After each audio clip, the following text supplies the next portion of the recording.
alla Adamo live bi fii lay amee kan leen ko léegi nii ngeen partage ko ñëpp jot ngeen abonné fii lay amee compte bi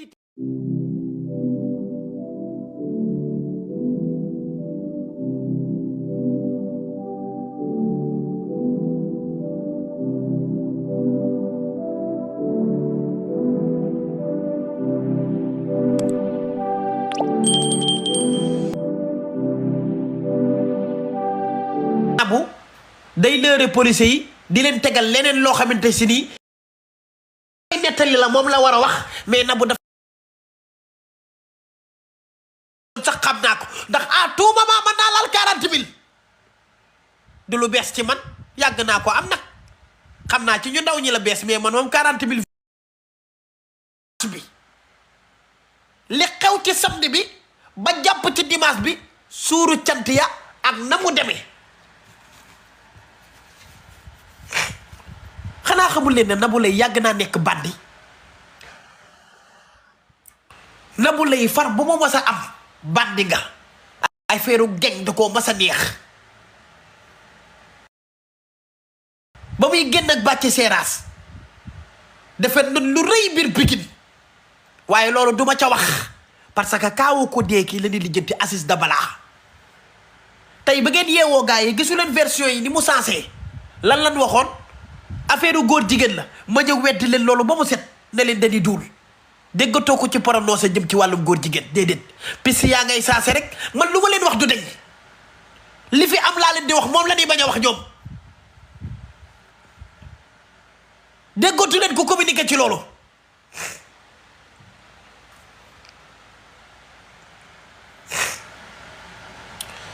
alors déglu leen ma bu baax lépp dama koo bind mi ngi nii ma téye te dama koy liir pour ngeen xam ne man lépp lu may wax dama ko maîtriser du ma fen Aziz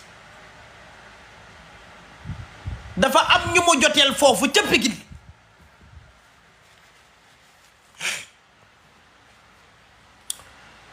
Aziz Dabala dafa am ñu mu joteel ca Pikine lu ma wax nag du ma ko répété waa ndax damaa bëgg kuy capter dama bëgg nga wax ne man dugal leen ma fépp ñoo xam ne Adamo mooy wax ndax lépp lu ma wax dama ko maîtriser te dama koo xam barki Serigne Babacar Sy lii may nettali nii loolu la Nabou Leye war a jàkkaarloog policiers yi nettalil ko suba bu waxee lu wuuteeg loolu nag ñu dugal ko ci grille bi suba lay dari yeen sansam bu fekkee Nabou dafa continuer di leen lëre affaire bi du mën a dem lii may nettali moom la policiers yi bëgg a dégg ci lamiñu Nabou Leye mu waxal ko boppam loolooy kaawu Nabou Leye moo ko yàggal ci policiers yi li may nettali nii nag dama bëgg ngeen jël seen temps yéen ñëpp ngeen bind benn par benn ngeen déglu ko léegi ma laal 40 000 vues xanaa képp kuy live nag bu ma teglee ñaari 20 000 nga xam ne sa baay ñëw na war ngaa mën a noppalu partagé leen live bi tey tappate 40 000 sénégalais kan lay seetaan fii 40 000 ci réew mi kan lay seetaan na live bi yéeg mu gaaw 40 000 doomu aadama kan moo koy am fii 40K 40 000 waaw booy gars yi jox leen ma cër ci réew mi jox leen ma cër ci réew mi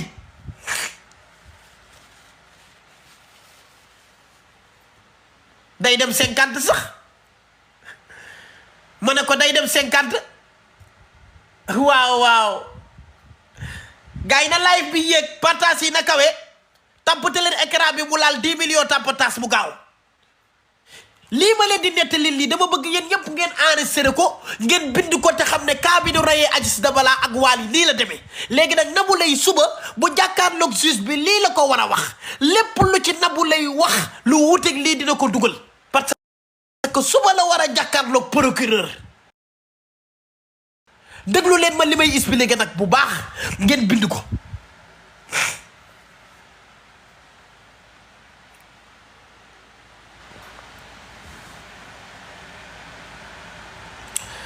Aziz dafa am ñu mu joteel Pikine numéro 1 ci kaw ñi mu joteel ci ñi mu joteel groupe gang la ab groupe lan te gang bi Nabou Leye xam na leen bu baax gang bi joteeg Abdou Aziz Dabala Nabou Leye xam na leen maa ngi ci numéro 1 bi yàgg nañoo fréquenté Nabou Leye ca Pikine parce que Nabou Leye ak groupe bi rey Abdou Aziz Dabala yàgg nañu ñoom di fréquenté. numéro 2 groupe gang bi nga xamante si nii ñoom ñoo jotee ak Abdou Aziz Dabala ñoom ñoo organiser cant yi. Ndeye Ndiaye Tyson mi ñu doon tudd bokkut ak Ndeye Ndiaye Tyson bii nga xam ne moom mooy promotrice mais Ndeye Ndiaye Tyson boobu dafa jël boppam tuddee ko Ndeye Ndiaye Tyson.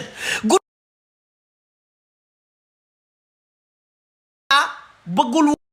woon ñëw waxoon naa leen ko loolu dafa lànk ne du ñëw ci cant yi. numéro 3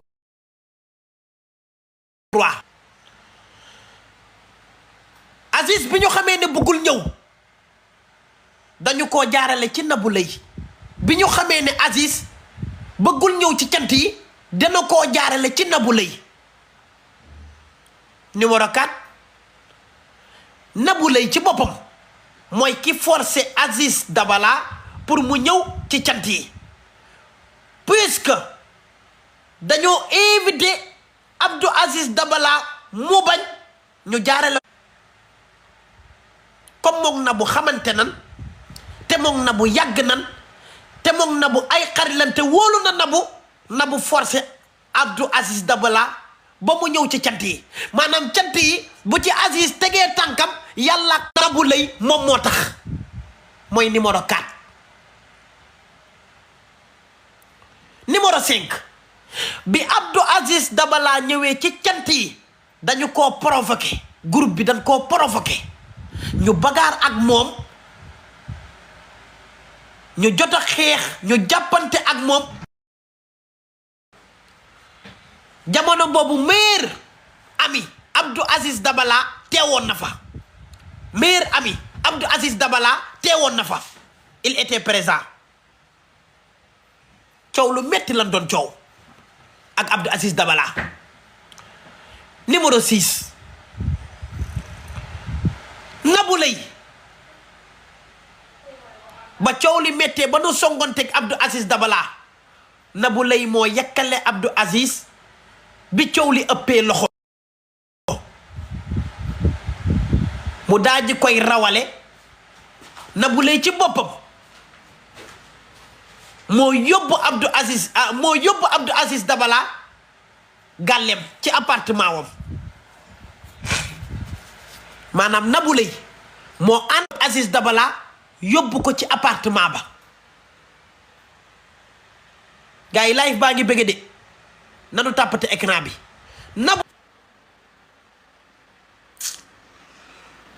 gars yi nan tàppate écran bi ñu partagé live bi mu gaaw.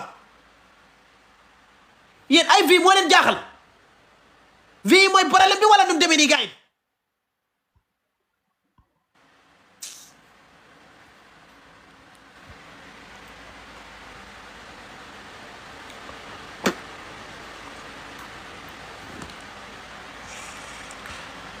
ate gars yi fan lan yemoon ban numéro lan yemoon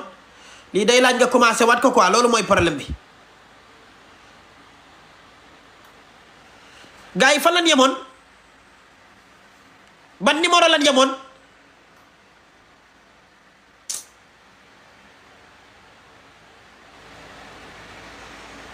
numéro 5 non day laaj nga commencé waat lépp ndax am na ñoo xam ne dañoo bëgg a xam ba fee bi nan lanu rayee naka lanu rayee Wally bëgg ngeen koo xam bëgg ngeen a xam tamit Nabou Leye naka lan def ba rey laay bi mais lu waral ray bi tamit yéen demande bi ngeen war a posé wu mooy ray bi lan moo ko waral maanaam ray bi lan lu tax ray bi pourquoi ray bi loolu faaw ngeen concentré wu ci loolu ba pare ray bi lu tax ray bi daal.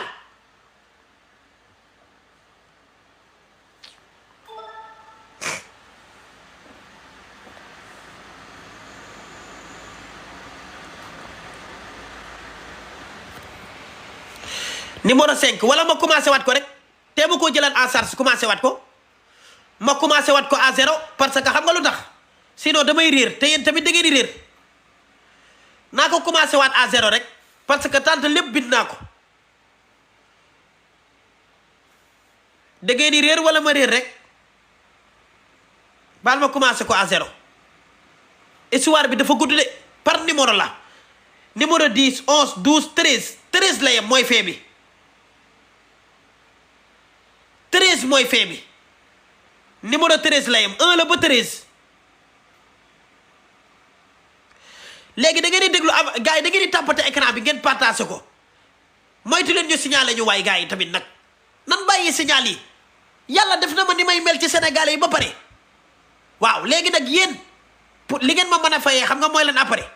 sama bio TikTok bi da ngeen fay dugg telegram King Saliou officiel ma nga fa ngeen du tàggatu bay jàkkaarloog police yi di ko jaayanteeg ñoom di ko jaayanteeg dik di ko jaayanteeg influenceurs yëpp pour tegal leen dëgg bi ci table bi ak ni mu demee lépp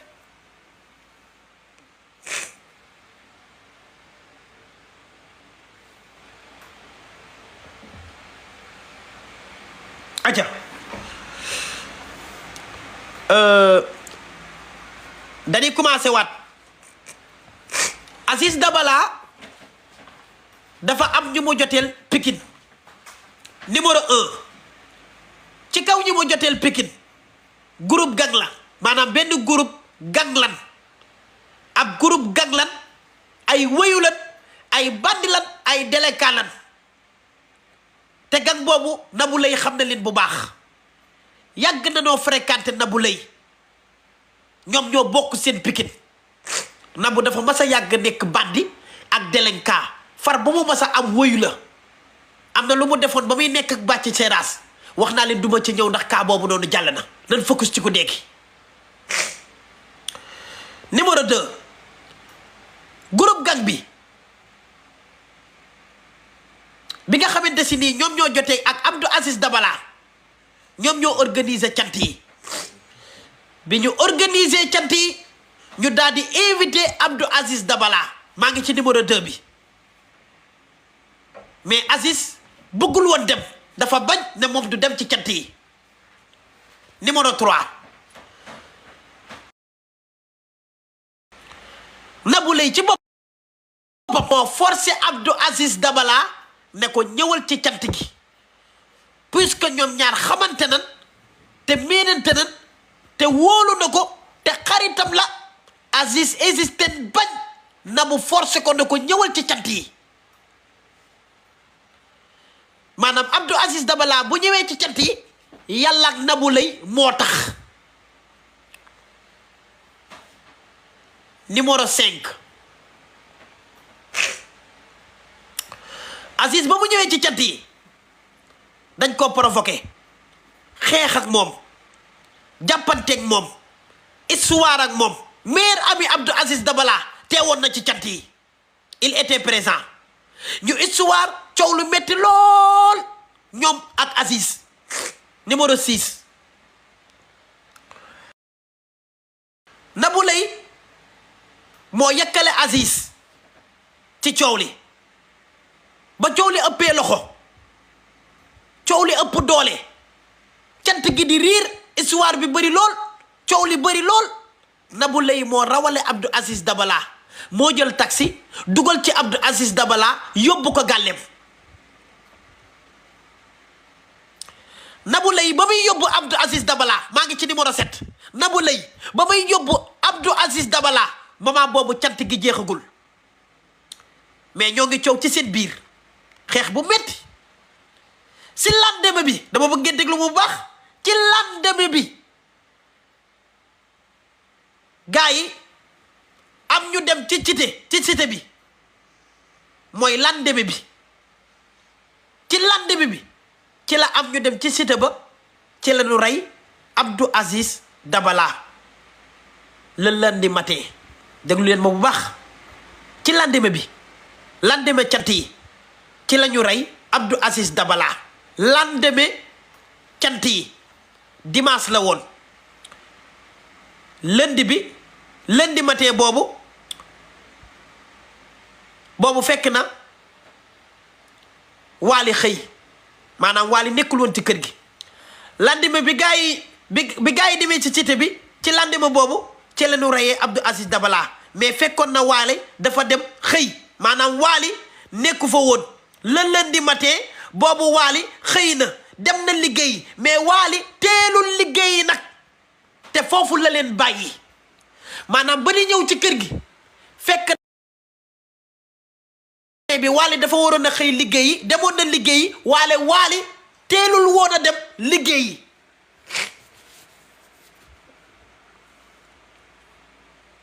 booboy numéro 7 numéro 8 Wally comme bi muy dem ay 10 heures la dem liggéeyi Wally 10 heures boobu bàyyi na ci kër gi ñi ñëwoon seet si Aziz loolu mooy li waral ñoom ñu xaar le retour de Wally ci sinon bu ñu demee te xaaruñu Wally donc bu meurtre bi jibee Wally mën na leen a dénoncer parce que ñoom la fa bàyyi looloo waral ñu toog ñoom xaar Wally ba mu ñëw ñu dog ko ciy teg numéro 8 laa leen di nettali man li may wax dafa am fu ma ko teg lii la Nabou Leye waral lijjanti wala wax waa police mu bañ looloo ko yàggal maanaam Nabou Leye lii la war a nettali mu bañ ne du ko nettali looloo ko yàggal ci cas bi moo ko yàggal foofu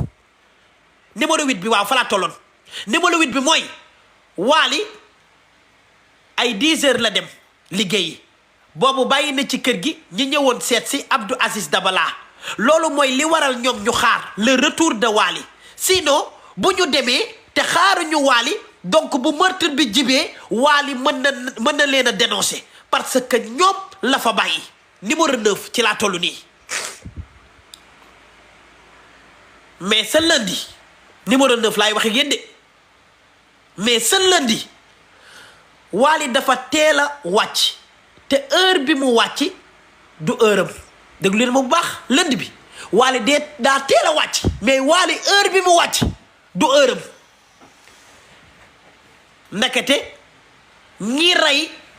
ñoo message Wally à la place de Aziz que pour mu wàcc daf koo soxla message bi que dafa am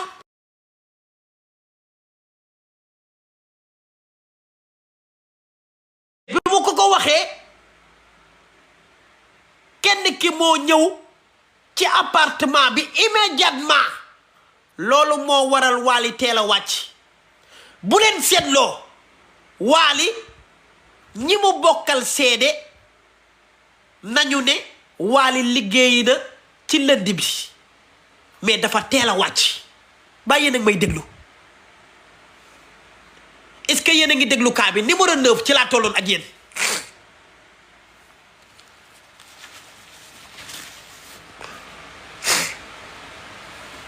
numéro 10 laay waxee ak yéen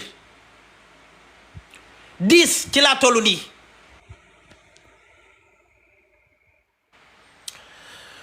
numéro 10 Wally bi mu ñëwee 10 Wally bi mu ñëwee fekk na reykat yi mëne nañu ba Aziz fekk na reykat yi mëne nañu ba Aziz te Aziz moom moo ubbi téléphone bi car dañu ko laaj code bi mu joxe ko car sinon ñu joxe ko non dafa lànk ñu joxe ko car sonowam na mais dafa jàppoon waaw sone woon na mais dafa jàppoon ni xaalis lañu soxla nekke c'était pour message ñoom ñoo laaj maanaam ñoom dafa bëgg a wax fii ñoom ñoo laaj Abdou Aziz Dabala téléphone am yaa ngi dégg pour message Wally ne ko xaalis lañu soxla ndekke message dañ doon envoyé pour message Wally moo tax ñu laaj ko code téléphone bi laaj ko téléphone bi message Wally pour mu ñëw ci kër gi maanaam ñoom danoo laaj code téléphone bi Abdou Aziz Dabala ne ko xaalis la ñuy récupérer ndeke xaalis téléphone bi la ñu jël message Wally pour mu teel a ñëw pour mu teel a wàcc comme si que Abdou Aziz Dabala moom moo ko message pour ñu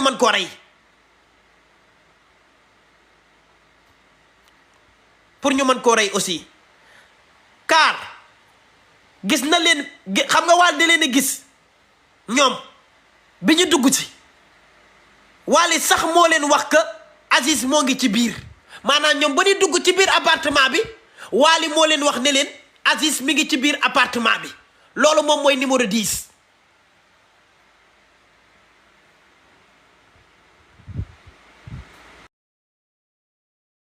salon bi lañu rayee Aziz yóbbu ko ci beneen chambre bi ci lañu rayee Wally car Wally gis na leen bi muy xëy déglu leen bu baax lundi bi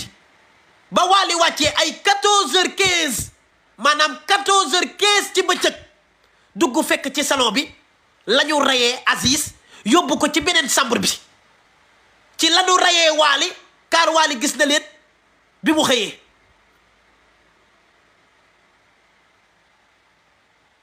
numéro 12 bi Wally dugg see car Wally moom aussi am na caabi buy tijji appartement bi mu duggee moom aussi gis na foofu takk deret mu dugg ci lanu tëj foofu ak caabi maanaam dañ ko tëj ak caabi ba Wally dugg see bàyyi caabi bi ci porte bi à l'intérieur moom aussi ñu boole ko si rey ko bi Wally dugg see Wally yoroon na caabeem bi mu duggee ñoom dañoo tëj bunt bi bàyyi caabi ji foofu ci porte bi à l'intérieur moom aussi ñu boole ko ci rey ko maa ngi ci numéro 15 te ñi ko def gang la te Nabou xam na leen Nabou moom en même temps dafa amoon relation amoureuse ak Abdou Aziz Dabala foog naa loolu waxoon naa leen ko amoureuse moom ak Abdou Aziz Dabala 16 donc Nabou non seulement elle est complice car xam na te bëggul wax et Aziz il a été menacé 5 jours avant ñu koy rey mais les noms amaguñ leen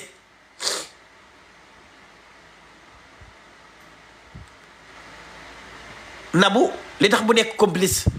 xam na te bëggul wax et Aziz il a été menacé 5 jours avant ñu koy rey mais les noms amaguñu ko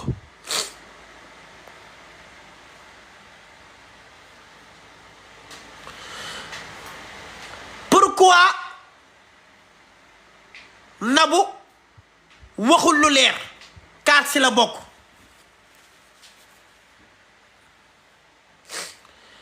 mais bi mu ci bokkee le but c'était pas pour rey Aziz mais sëfal ko pour mu génnee xaalis bi mu yor mais pas pour mu rey sûrement Aziz jaayante na ak ñoom bi ñu koy dóor xamal leen ni doo leen ci génnee noonu amuñu choix ñoom ñu ne xaaral ñu rey ko kenn du sib mais ñoom benn problème la ñu amoon mooy Wally car kooku mooy ki leen gis bi ñuy dugg ci kër gi maa ngi ci fee bi am na nag ay affaire yu ñu fekk gàlle Aziz ay buso ay puso ay yamba te Aziz du tux du fumer donc ñoom ñoo ko fa bàyyi sûrement pour saltel Aziz kaabaa ngi noonu lii la Nabou lay war a jàkkaarloog juge bi suba nettalil ko lu ngeen ma gisee logique na wala logiqueul dama ko maîtriser nag li ma leen wax fii dara du ko dindi dara amul ku ko mën a dindi